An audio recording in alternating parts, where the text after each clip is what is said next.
Hi viewers, this is Sri Ramulu. So before watching this video, please subscribe it. Don't forget. So today's topic is force on the surface of a charged conductor. Let it is a charged conductor. So on it, how much force is exerted by these charges? That force we are going to calculate.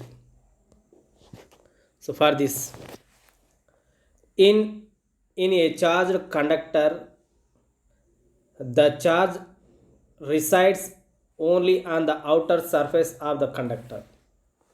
Here charge reside means present or lies on the surface of conductor only. Next, if we consider a small portion of the conductor,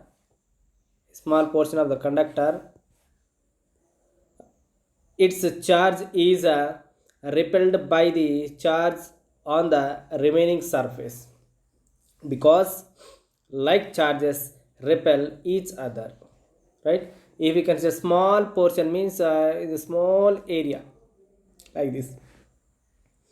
Okay, so then what happens? So here also charges present, so this charge can repel this charge. Why? Because like charges repel each other. So that means which force present here, force of repulsion will present. So every element of the conductor experiences a force in the outward direction. In the outward direction. Okay. So inside forces cancel, but forces which side present, outside present. Why? Because this side no charges present. Okay. So like this outward forces will present. So force in the outward direction will present. Next, here we shall calculate the force per unit area. So force per unit area. Force per unit area means force by area is what? It is nothing but pressure. Okay. Force by area is pressure. Force per unit area is called pressure. Force per unit area is called pressure. That pressure we are going to calculate. Let a small element ds of the surface of the charged conductor. So here I am considering one small element. So its area is how much? Its area is ds. So always we denote the area is in this direction only. So here no need to use a direction of the ds. Consider a point P just outside the surface of the conductor. So consider one point. Here I am considering one point here. It is just outside means it is somewhat nearer to the surface only. Okay, just outside. Next, the electric field E at P is the sum of the following two fields. Okay, so electric field at this point.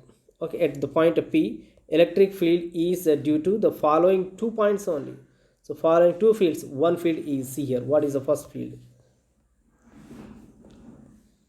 So first field is what? Electric field E1 due to charge in small area. Okay, so because of this only, this also contains charges, and it may also have have charges, and it may have also have the electric field. So its electric field is denoted by E1. Okay, E1 is electric field due to small portion on the surface of a charged conductor. Okay, second point is, it is the first point. Second point is what?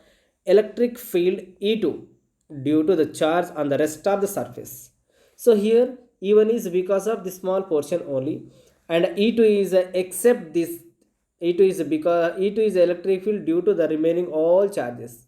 Okay, except this point, electric field E2 is due to all the charges. Okay, so now here, thus E is equals to, E is the resultant electric field. E is because is E1 plus E2. So when it is E1 plus E2, when the directions are same, so means outside of the point. So E1 is this side and E2 is also same direction. E2 is always outward only. Okay, E2 is always outward because E2 is electric field due to all the charges. except this point. Okay, so that is why E2 always directed outward only. And E1 changes. Why? Because E1 is because of the small portion only. So if you consider the point outside, E1 is outside. If you consider the point inside, E1 is inside. Okay, it is clear. So if you consider the point outside of the conductor, E1 is directed outside. If you consider the point inside, E1 is directed inside. Okay, so depending upon the direction only this comes.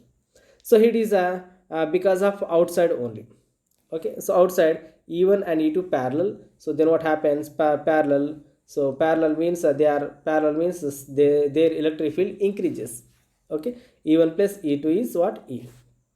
And next here, if you consider, okay, next it is because of, next further consider a point P dash just inside the conductor. So P1, if you consider a point point P dash where just inside. So here, so P1 is where?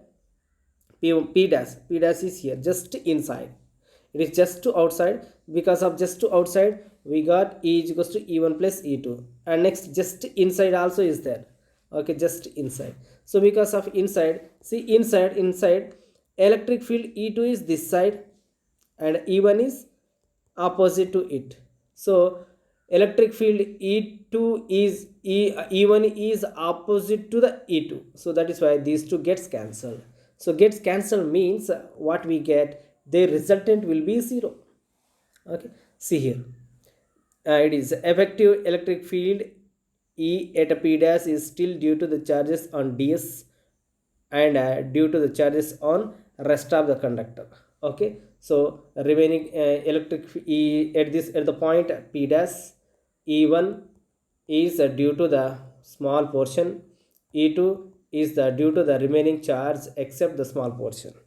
Okay, and now these two are opposite in direction in when the point present inside. So opposite is indicated by the minus. Okay, so that is why here it is a point C. E1 is opposite to E2 inside.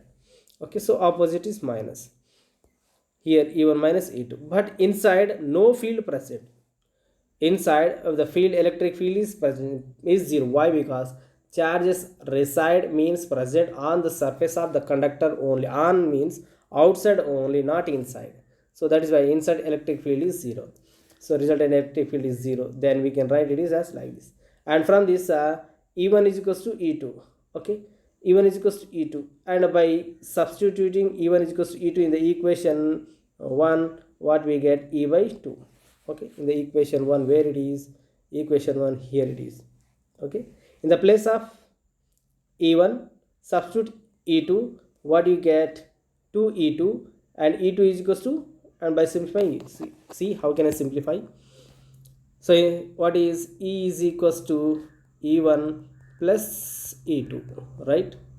Okay, next here E1 is equals to E2 means in the place of E1 substitute E2 plus again this E2 is as it is. How many E2s are there? 2 E2s. So E is equals to 2E2. From this E2 is equals to, bring to this side. So E2 is equals to E by 2 is equals to E2. So E2 is equals to E by 2 and E2 is equals to E1. Then E1 is also E by 2. Okay. So that is why E1 is equals to E by 2 and E2 is also E by 2.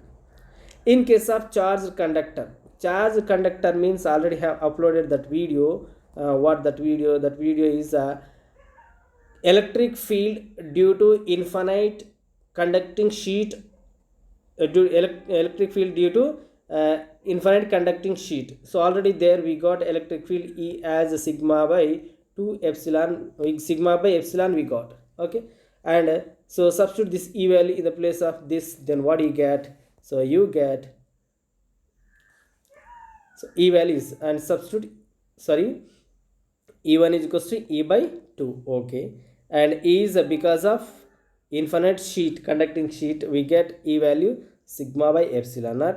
But already we know E1 is equals to E2 is equals to what? E by 2. In the place of E substitute this term, then we get this one.